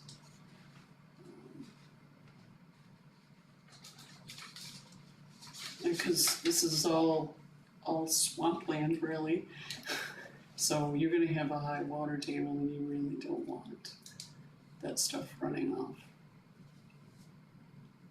And I noticed they have bioretention, which are the aqua colored things on their maps. And the top one said it was from the roof drains from their building. I don't know what I can't remember what the bottom one is. But this one, I think it's supposed to be for like their parking lot there, but it didn't really say what that bioretention area is getting. But it would definitely be good to have, those sort of areas flow to something like that to try and mitigate any sort of contamination. And they're gonna need to keep like pesticides in a building. You're not gonna wanna have any sort of outside storage for those with the wetland and the swamp areas. Let's see where else. Oh, when they're doing cleaning or maintenance of their landscaping equipment, they're gonna have to do that on an impermeable surface, so they don't have any oils or other contaminants that would float off. So they can't do those on natural areas, natural surface areas. Yeah, if they're washing trucks in the winter for salt. Or in the summertime when they're like gassing up their lawnmowers or whatever, they're going to need to do that in, not on anything that would be like a grassy surface. They're gonna need Is this to a do that. maintenance company? This is a maintenance company? Landscape. It's a landscaping company. But, yeah, but they do maintenance. Oh, it's like, snow plowing and stuff, yes. Bert, you said something about they were gonna sell, They may in the future use that location as a place to have customers come in and buy. But right now, it's gonna be just, they're for gonna maintenance. leave stuff there and then ship it out from there, so that was their plan originally. And they were talking about having limited people there. And so they don't actually have a septic system, they're putting in a Holding tank. holding tank. Yeah, how's that? Is that code or I guess, or? I'm not There sure. were some sheets from I think Mike there was- Murphy in there, Yeah, comments, and he mentioned that we don't do holding tanks. right, he had said that too at PRC, so, So, So if they have, is there sewer here or is Yeah, it septic? there's gotta be some, there's some Septic. sewer out there. Holding tanks are like That would lake, mean, right, where there's no other option, is that what they have? Yeah, So, yeah, there are. Is that because of the wetland area, they can't do Compost bathroom. perk tests wouldn't? or incinerator, maybe near the lake, I mean, with, oh, here? I like the incinerator one. No, I don't know Bird why, poop. why they, as far as putting a Set it in septic, the garbage. they could theoretically, and they have enough room. There's they have 100-foot buffer to the wetland, is back there, if they put a septic near it, They took one. but I think they had made the argument about like very few employees not gonna be I think needed. it was a cost thing. Yeah. Yeah, that's what I was gonna say, that would be my next 30 thought, grand, was I think. cost. Probably enough. Just for houses. Probably enough there. Cheaper. So, those are my big comments, other than, if they put landscaping in it would be nice if they kind of echoed what's in a silver maple ash swamp. You can have like red maples and different trees, native trees like that. And it would be nice in their landscaping, because they didn't include anything with that, so. I'll be in a landscape company. They should know They that. should know what to All do. these things. Yeah. It's gonna be whatever left over. I was gonna say, yeah, exactly. So, yeah. So it was big concerns about their stockpiles Chemicals of, and stuff. and chemicals and, yeah. It was just wood chip products, or Not underground sure. tire stuff or anything, Oh, but that I'm not sure about. cause that would be a whole nother level of Yeah, I don't think they leachate mentioned that they in there. should be aware of. So, that's what I suggest for them is coming up with that and putting that on their site plan, so then, the planning board would approve those sorts of whatever containment they're gonna do. And, then that would also be for code enforcement, they could see, if they're doing that or not, so. But that's all I had. Anybody else have anything? Alrighty.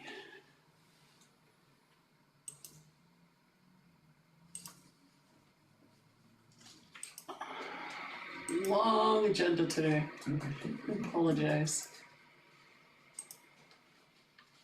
We have the last one. Did you guys visit this We one? looked at this one. Okay. We looked at This is a shed. Yeah, 10 by 20 shed on his property, requesting some variances, 11.2 Was it on the property line? side Yes. setback And the setback from the from the stream. 26. Oh, sweet. So the house itself is like 900 square feet, Yeah. built in 1960. It's not a very, it's a 1 acre lot with a stream running through it. And there's not a lot of options for this person. The lot coverage will still be pretty minimal with that, and even though it's a smaller lot, so that's not a concern. He's got the area marked off, and it's kind of nestled in that corner. Yeah, you really can't even see it. Can't see it from the road. I mean, one thing that bothered us is there's no sign out in front Yeah. alerting I neighbors. know where it was, so. Alerting neighbors that it's being under review, so the person to the south might have issues with this, but again, it's really not visible. You know, really didn't feel it was gonna be on a gravel pad. It didn't feel that it would really contribute to environmental concerns. I mean, I know we hate to set precedents by granting these kind of variances. But he went through the various questions, and I thought he acknowledged this is self-imposed, but talked about the fact that it really isn't going to have a negative impact on the neighborhood, that he explored all other options and came up with that this is only the only practical solution to his need. Yeah, I don't know. Because he doesn't want to, he also, because I talked to him directly with this, he also doesn't want to destroy any of the trees or any of the natural landscaping there. Right. So that's why he picked the place he picked. Yeah. I said, can you move it closer? He goes, no, because I'm gonna have to cut down this tree. I said, can you move it further away from the stream? And, he's like, well, then I'm gonna have to cut into this or whatever. So he had good reasons It for was it. a good spot. Right, so he was working, I worked with him and I told him, I said, if you can do anything to reduce these variances, do that. And he tried, so. Yeah. I think addressing the drainage off his own home, I didn't really pay much of attention, but kind of just the fact that there's drainage off the roof of this little shed is gonna be negligible, but Yeah. protecting the stream, maybe, Maybe It's an offset. not use gutters so that it can just drop it in front.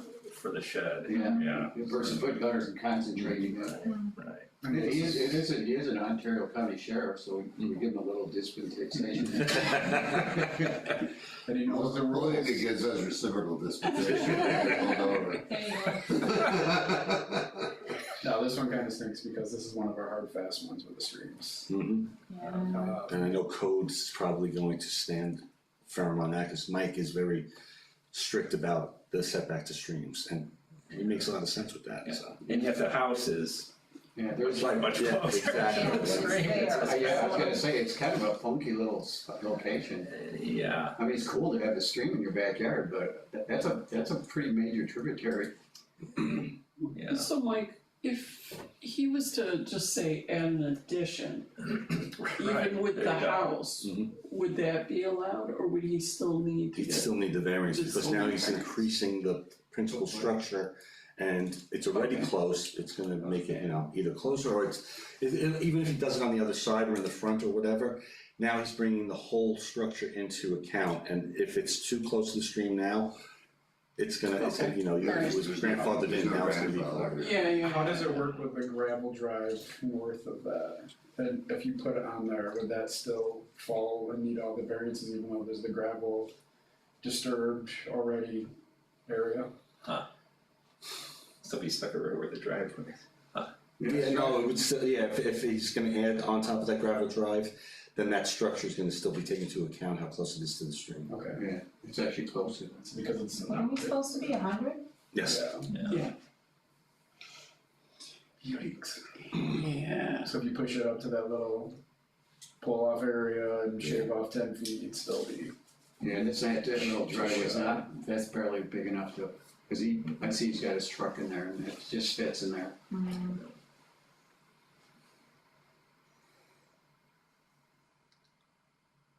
Tell Naomi has to relocate the stream. Yeah, really. No, you can't, cause it's steep. I'm just being I'm just trying to give you an answer. He could put You're on the ball, Jim. less than 50 square foot sheds around the area, and then he doesn't need anything. If he wants to do it that way. I could have snuck this in darkness. So our concern is the stream. Well, it's, Yeah. yeah, well, it's the rule, and yet, you know, if we look That's at why the you're trying to do the environmental zoning. impact of this, Right. I mean, some of them have been pretty clear, you know, but this one is. So for one like that, Difficult to argue. I mean, not that you need to get that in depth with what they're using it for, but like if it was just cover storage, like would one of those pop up like carport things constitute an actual structure? That's a good And question. you can maintain the gravel or whatever base if you're just storing like trash Well, or if something you're like putting that. a gravel base on it, then Then it becomes structure. yes, yep. Okay. How about a 10 foot by 20 foot RV? You can park that in your yard. Yeah, You're gonna get stuck. yeah, that's true. Is that how big they are? Could you get a 10 foot by 20 foot RV? No, that'd be the width of the lane. You could. Yeah, that's unfortunate, I don't know, there is no good solution. Mhm. Yeah, stream setbacks are one of our things we don't like to give on very much, and this is a hard one. Well, I think we can share what we've discussed here and the fact that this is a unique situation, but. It's ultimately up to the zoning Right, board, right. And it is a small house, I can understand where you'd like to have a little more. It needs a place to stash his How stuff. about if you stilted it? Does the area underneath constitute developed, cause it's not gravel and it would just be open? It's covered, Okay, so it's like an overhang on a house. Yeah. part of it. That's part of your Yeah. coverage, so even though it's not directly on the ground, You're it still covers the covering ground, so yeah. Okay. Sorry, I You just gotta do think it, outside yeah, the trying to box. figure it out, but then if it's used for storage, it's on stilts, it might be the most practical idea. Then you got a ramp covering up even more ground. Yeah, exactly. Little jetpacks on your lawnmower.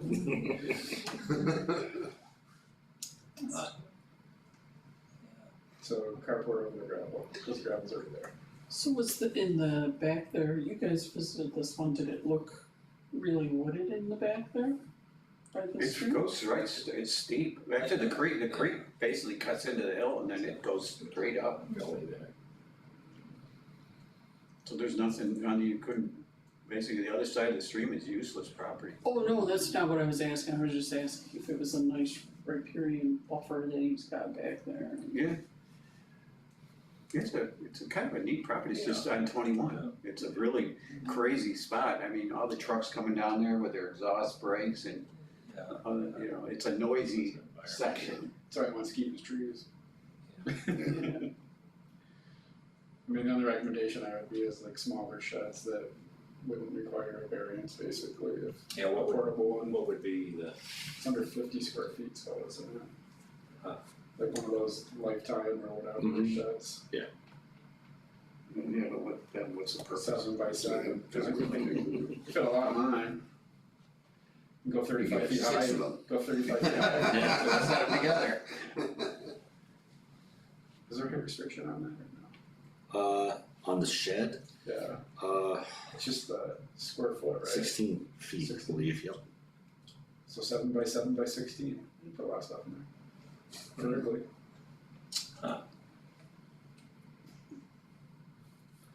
Well, set of shit on end.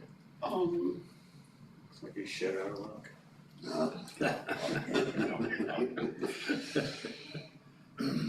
this is a hard one. Yeah. Yeah, we kind of felt that way too. Good, but you won't see it from the road, I don't, Yeah. hardly. I mean, I would honestly say if it's a must, I would say recommend cutting down the tree, replanting, if you have to have something like that. Depending on what that tree is up front there, if it makes it fit the setback. And then replant. like a buffer line across the road. Maybe farther enough back from the I road. don't think so. He does that. Yeah, it'd be closer to the road. You're saying up here? Yeah, if he's worried about the trees there, like eking out that But 25 there is like a little, feet. there's a little parking spot there. Yeah. That would be the only, I don't know. Trying to make it make sense. You know, I think what he's got is about the best he's gonna do.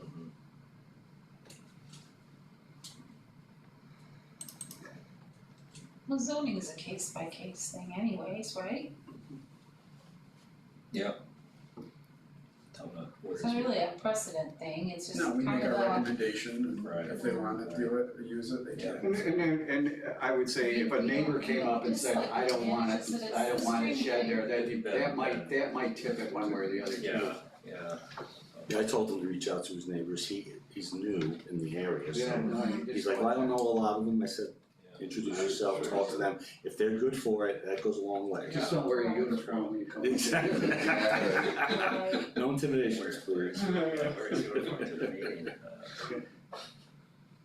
Well, if he uses Encore, he can actually like just click on these and he can get the owner's name and address.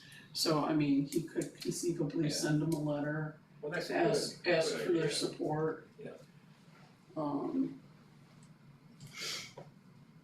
Just, you know.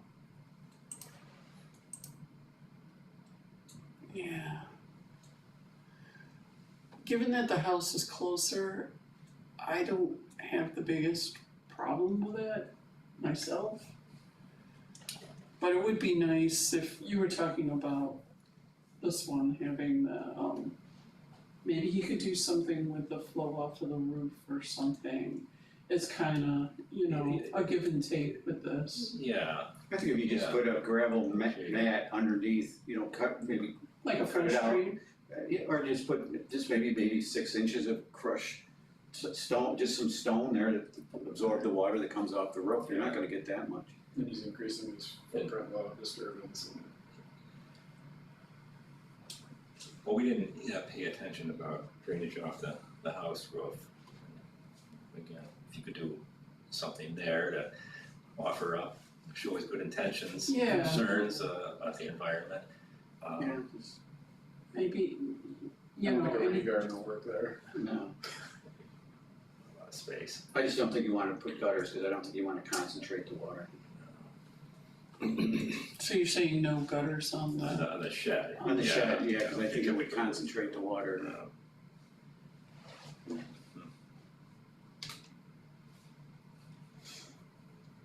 Pat, did you have any comments? I don't have any problem with it other than the code from the stream, the setback from the stream, but I mean, it seems fine, but I'm not the zoning board, or I think we And should try to work with people It's if not a we can. permanent structure technically. I mean, I Yes, I mean, so often we it's have just one of those things, alternatives. this one, This right? one we don't have an alternative. Right.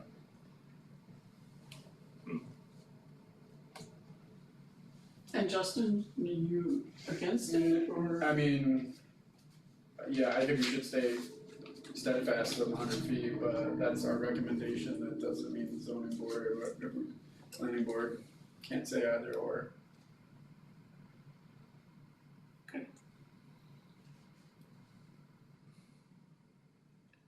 I got a hung jury here. Yeah, no, that's okay. What I've done in the past is when I do write up the recommendations, I will say that there was this, you know, different Yeah. opinions. And I'll let them know that some felt that we should stay to the 100-foot setback, and others saw it kind of not be the biggest issue, or that was the only choice the person had. I guess I wouldn't have my thumb on either side of the scale. I would be, Yeah, Yeah, Who's our guest? and Well, it's our planning, development manager. Oh, Dan. okay, Dan, so, yeah. so, okay, what we'll do is we'll just share some of the things we talked about. If we can't make a clear recommendation for them, we'll just give them the information and, they will make whatever choice they make. Right. That sounds good. Yeah, we're advisory. Yep. So, alrighty. Well. Hi, Dan. Can dance. That's what got translated. Oh, jeez. It does some pretty wild, So I can wild dance. things. You see the town's implementing AI efficiently. So we have a newsletter coming up. Let's see, what is today's date? We've got one coming out on the 18th. So there's still time if anybody wants to slip some article in. If not, that's fine. And Edith did the display case out here. Did she? I forget what she's got out there, but I think it's shrubs or something. I think she has. And let's see. I had from Edith. Oh, Edith, by the way, will be going to the middle school, and she will be doing a recycling presentation for the students there. The Canandaigua schools, they reached out to us to see if somebody would present recycling. Oh, great, awesome. And she did it in the winter, and there was like a snow day one of the days, and but she got there for one of the days, and she said the kids really loved it and didn't know a lot about recycling. So Well, if the kids don't know, then parents probably don't either. Yeah. that's what it said to me. So that would be a great thing for the town and possibly ourselves to do more education on. So yeah, she's doing that. And I did want to let people know that the shale project that we talked a lot about on Menteith, they are now going to be trucking it right away, so they're not going to store it on the parcel next to Menteith Creek. So, Problem solved. problem solved. They can bring it right up to my barnyard, and I'll take it for the fill material. We have a taker. Yeah, I might get wood chips.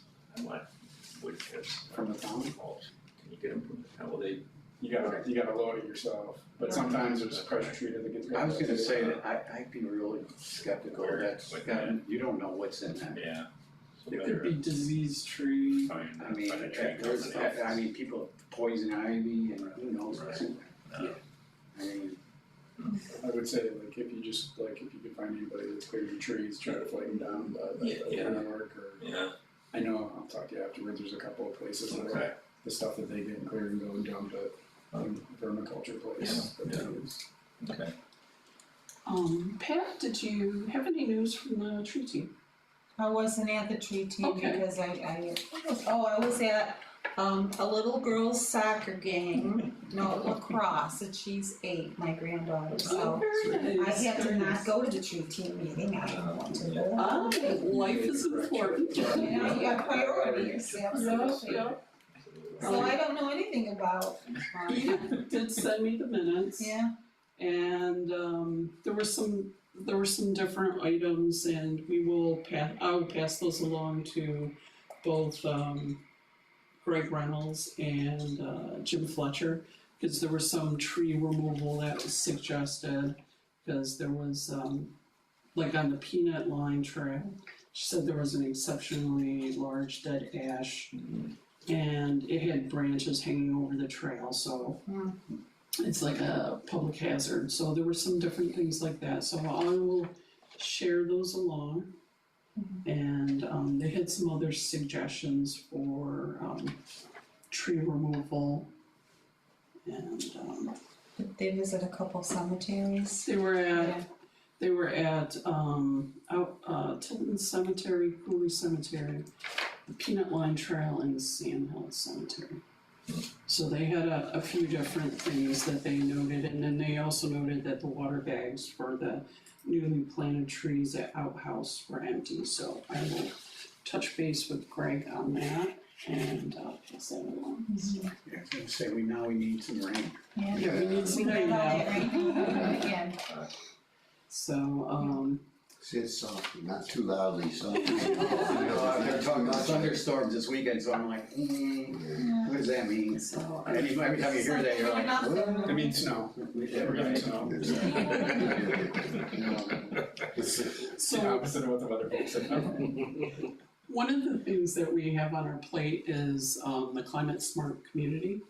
And if you want to talk about it, You go right ahead, yeah.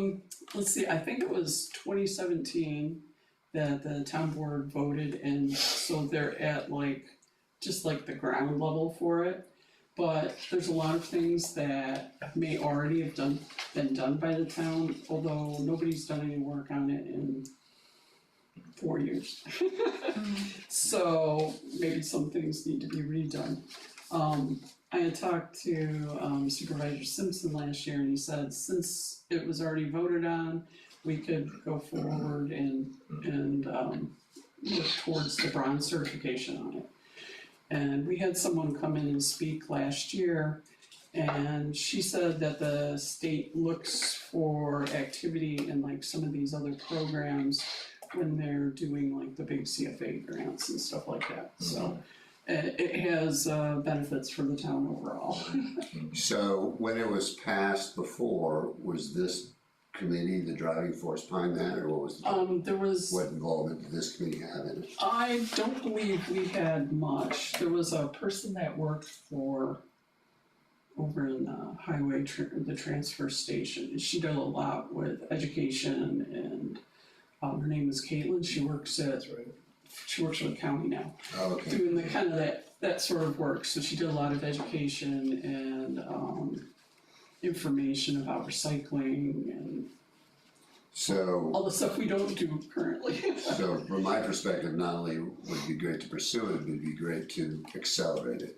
Okay. So, from, maybe you and I can talk privately Okay. later, unless it's appropriate in this group, to find out, to educate me on what we need to do as a town to go from whatever level we're at to a higher level, talk about kids playing sports or whatever, you know. My daughter played soccer at the lowest level, and every year her goal was to get to the next level as she competed, large, I want on this particular topic, on every topic, because I'm all about continuous improvement.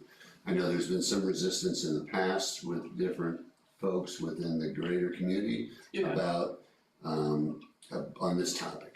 Okay. And so, or from what I've heard, right, that there's not been, and it's funny that the woman that you mentioned works for the highway department, because one of my observations coming aboard was we built this highway building Yeah. and there was no solar, right? Yeah, I've thought that. Right, we got a roof, half the roof line, and there's a big roof line, It faces south. due south. And And so, recommendations made. and at the time, government was handing out money left and right. Yeah. We could have put solar on that building for free, and we didn't, for whatever reason, it wasn't done. So once again, forget about the past, it's just an observation of the past, but moving forward, because that's what we're all about, is moving forward, certainly what I'm about is moving forward. What can we do to, as I talked about with the new cabins, okay, we're gonna build our own cabins. So we should be looking at solar, we should be looking at geothermal. What do we do within this in order to take us from whatever level we're at to bronze, I assume to silver, bronze to is gold, the, to platinum, whatever the levels are.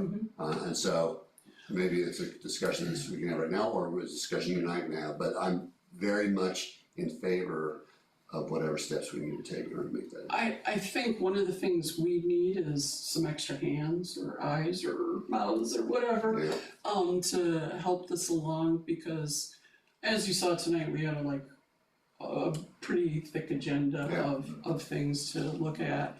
And that's one of the things that we found, we'd have to pretty much take it out of this. It could be like a subcommittee, but we need some extra people for that. And a lot of the items are infrastructure, the towns really need somebody who knows the goings on in the town, in the highway department, elsewhere. Yeah, and check the boxes, and, energy efficient lighting, solar panels, insulation, vehicles, Yeah, and it's interesting that you mentioned vehicles, because in the previous meetings that I was in, the highway department was, well, listen, it was, I'm trying to think, it didn't fall within the highway department, it fell big, cause I think it was highway department, I can't remember whose vehicles they were, but I think they were code enforcement vehicles. And my thought was, we're buying code enforcement vehicles, we're not buying school buses and snowplows, whatever, we're buying little cars, right, that I drive an EV, right, that could be, EVs and, or at least hybrids, and we could, there's money out there to put free, solar chargers right on our property. And John Falbo, town manager, rightfully said, let's have this discussion, we're gonna point to the orange notebook, to do let's make sure we get the infrastructure in place first. You can't buy electric vehicles, we got no place to charge. Right. Let's work on getting the infrastructure in place to charge, et cetera, and then we can take a look at getting, potentially getting vehicles like that, so as opposed to, once again, as our price of gas keeps going up and up and up, if we thought about this a few years ago, right, when money was out there, whenever, we could be having our own solar cars going around and kind of, helping the environment. I'm always about at least two of the prongs, helping the environment and cutting costs, right? If we can do both those things together, and God bless us, what the heck are we doing, right? So, I know in the May, Planning and Public Works meeting, John Falwell mentioned, energy audit grant.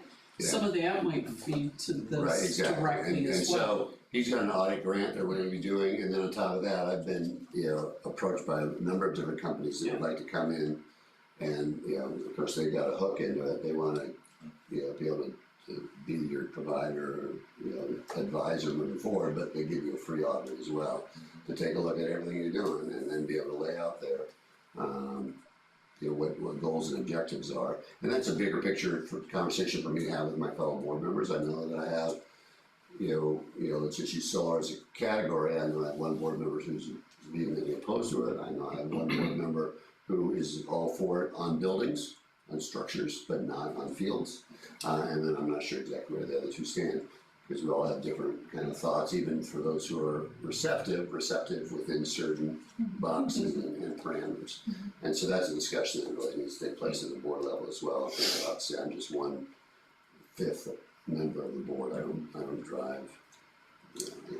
Hopefully, I can help drive something like that. But at the end of the day, the vote would be a 5% vote, and I have 20% of that. So. We had somebody come in and speak to us about it. I mean, we could always give you that information, and if you wanted them to come and speak at a town board meeting, I'm sure they would do that too.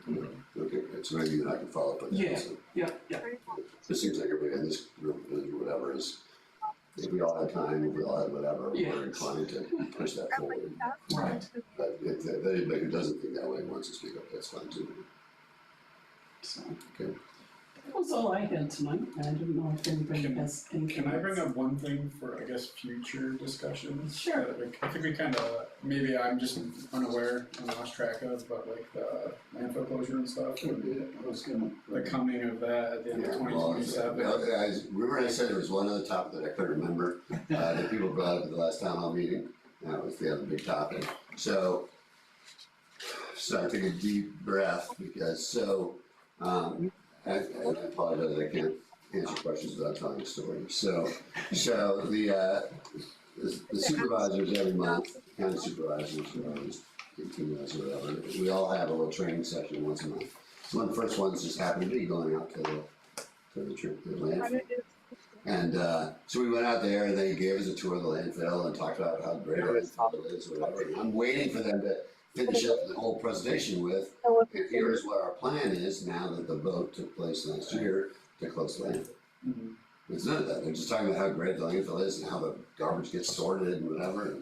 And so before I had a chance to ask the question, Laura Avila from Bristol, who asked great questions. She says it is not shy. She's like, okay, this is all great. but what the heck are you doing? Because you voted to close the landfill. Yeah. All you previous supervisors voted to close the landfill. What the heck? Because we need to know what we're gonna do here. Right. Yeah. So we can answer, so, but the county, we've been relying on the county for decades, right? If you're no longer our big brother, right, we need to be able to take care of ourselves, right? And so, we just had a discussion just yesterday morning at the Public Works, because we were talking about what to do with the transfer station, because it's a chaos and anybody ever, Saturday or Sunday, it's, you think. That's why you hate your neighbor. Right, exactly, yeah. And so, but before we spend a lot of money to make the transfer station better, Right. maybe we have to wait, because the county, if the county walks away from the garbage business, then we have a bigger discussion that we're gonna have, is do we even have a transfer station, or do we close it all down? And it all becomes, every individual is going and getting a provider to take the garbage away from them. So, Gotta be money that's coming in from the Casella, that's gotta be stockpiled, the county's gotta be taking in a substantial the amount of county, money. brings in $2 million a year that they use to offset some of their public works projects. And that's all going away for them as well. And so, it's a big question that is being addressed at the county level, and I'm not on that particular committee, but I go to those meetings, I don't have to, and I'm not supposed to, but I'd rather spend my time here as opposed to there. But that particular topic is definitely one that affects here, Yeah. and that's driven, of course, short term is driven by there, and so they're trying to fast track that process, because the things I've learned, I come from the private sector, and I've been a public servant before. Government works at a different pace than the regular private sector. They know that if they just take the regular steps, they will not have an answer, or they will not have a solution by the end of 2028, which is That's the problem. when it goes away. So they're trying to fast track it now to get an answer to what it's gonna look like, and they put the steps in place. So that's the good news, is that if they don't have an answer within the next 3 or 4 months, the onus comes back to us to figure out all answers. Well, because I will say, like, having been on the board for a while now, we had this, and I don't mean to take up more of time in the meeting, but like years ago, we had that's when our food waste recycling program kicked off. Right. As part of the monies that were given, whatever you wanna call them, to the county and distributed to the various towns that utilize the services over there. That's where the plans came for how to reduce our waste and everything, and that was it. It just seemed like a one-time payoff, and then we never heard anything again. So that was like the last involvement we had as an ECB, and then it kind of went dark on the town side, at least what was, told to us or whatever, other than trying to learn your own stuff, wherever you get the information from. Cause that's gonna be a very messy situation if we don't deal with that, I think. You're absolutely. Unless can we ship it back where it came from? Reverse? No, we can't ship it back to New York City or whatever. 5 years ago, we were discussing basically whether we're gonna have a scale at the town, whether we'd be using high acres, or we'd be shipping it further west, that kind of stuff, not nowhere. Yeah. So I just, I know the county's working, but I think the town should have a backup plan for Right, for when they don't. it's one of those things where we don't wanna spend too much time or money until we know, like, once we were gonna spend $100,000 to totally reroute the way that the transfer station works. So just yesterday we decided, let's, as much as one hates to put a Band-Aid on something, let's put a Band-Aid on the transfer station for now. Let's try to make it a little bit better with cones and whatever, as opposed to putting a road down below that people are gonna have to go through and whatever. You gotta charge people for the express lane up front. Exactly, that's right. And so, but I totally agree, that the longer we wait as a town, the harder it's gonna be, but I don't wanna spend that time, the energy, and the money if ultimately the solution is forthcoming from the county. So, Yeah, I think we did have like committee, like a subcommittee at some point in those discussions. Maybe it might work to, I would nominate myself to like get involved with that again as our representation, but I think in discussions for that, Yeah. like I know there's different boards. And what the county has shown in the annual report that I just had a chance to look at a month or two ago, is that the recycling rates have basically stayed the same with some of that education, which is a shame, because even though they give away compost, you know, we got, in our property, we got 3 composts, you know, going, we try to be as kind and gentle to the earth as possible. The county says the right stuff, it says, okay, we want, you know, here's compost, free compost, well, it used to be free, and then, you know, the value of free is nothing, so nobody used them. And then they said, okay, we'll sell them to you for $10, and then people bought them, right? You know, which is crazy mindset thing, right? But people bought them. Gotta have it. They got rid of all the compost ones, although I commented to them that of the 3 compost bins that I have, theirs is the least effective. So they need to look at having really, really good compost, you know, as opposed to, you know, once again, you know, having better ones. And so, and it was very well received when I had the conversation, just as a consumer, right? And so, so then, you know, but the amount of, you know, kitchen waste that gets brought into the transfer stations and other places is basically the same. People, you know, that aren't home composting. What it's gonna take, unfortunately, is once people have to start paying to have their garbage picked up, then they're going to be, because money talks, right? And then they're gonna say, oh, okay, well, I'm gonna embrace some of these other ideas.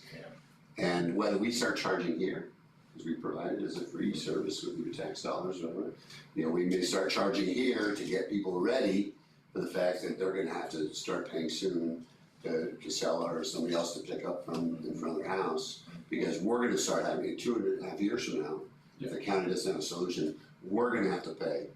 You can still bring your garbage here maybe, but it's gonna cost you $100 a month, or everybody's tax rate's gonna go up, so nobody wants to hear it. And so that we can get rid of this stuff, because it's no longer gonna go down the road. Now we're gonna be shipping this, golly knows where. This seems unfair that we've been subsidizing this landfill for all these years, when that landfill should have lasted us forever. Forever. If we would have just had it for Ontario County or, you know, Yates or the, Right. just And kept we it got at a our one-time check or whatever, but the county's been getting a check every year, right? because the town doesn't get any of that. I don't think that they got any of that, except for it sounds like a one-time shot or whatever, but the county is, you know, made a lot of money off of that, Yeah, so. landfill owners, they're in the business to make money too. Well, so everybody they don't will care go what back to dumping in the gullies again like they used to. It's better not to dump it in our goal. Exactly,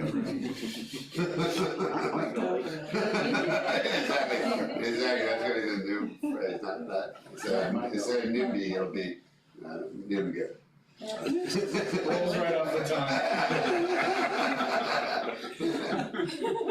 But it's a great question, and unfortunately, I was as a gonna supervisor, I bring it up. apologize, we don't have the answer. No, I know, it But just it's, sounds like. but it's so totally on the radar screen that, you know, frankly, 2 months from now, if we don't have an answer, we're kicking our own thing and we're gonna say, So are there at least options? yeah, there's no, well, they put a request out for options. So as opposed to a request for a bid, they have some term for it, but it's basically, you know, asking for anybody and their brother to brainstorm for the county on what options might exist. Nobody's gonna let somebody start a new landfill anywhere now. Oh, no, it's, you just gotta go a couple towns over and see what's happening over there in Waterloo area. Yeah. Oh, God, it's, you can't even drive through there. So, Alright, It's gotta go somewhere. yeah, absolutely. should we make a motion? I was just gonna say, did anybody have anything else? Had to bring the group down, sorry. I was just gonna mention that too, since you were here. Reality. Put us down in your dumps. It's a great question, I apologize that I don't have an I answer don't yet. make a great concept. But I think that I can see that date gonna come up and then nothing's gonna happen, and the next thing, oh, you're gonna have to pay $100 a month on top of your tax that you're already paying. Well, and I have a mixed opinion, you know, part of me says that I would never have allowed that vote to take place unless we had a solution. But then the other side of me, you know, the high school debater can argue both sides of the argument, right? I could argue the other side saying, if we didn't have a deadline, we wouldn't find the solution. 100%. And so it's like one of the reasons why we're able to buy the Royds property after however many years of trying to buy one of the 2 properties, is that they said, we're selling the property, right? So we knew they're selling their whole 70 acres or whatever, so we were either gonna buy our piece of it, or it could be gone forever. And so as a result, sometimes having a fire under your butt, makes you work a little faster. So I'm hoping that that's gonna be the result of this, is that now that the county has a fire under their butt, and that they'll find a solution, and if they don't, then that fire just moves over to our butt. So. Very nice. Oh, I'm sorry, Dan, did you have anything that you wanted to mention? He fell asleep. No, I'm just sorry I was late to the meeting as I had other engagements, but I look forward to being part of meetings in the future. Okay, thank you very much. And that, I just need a motion to adjourn. I make a motion to adjourn the meeting. Second,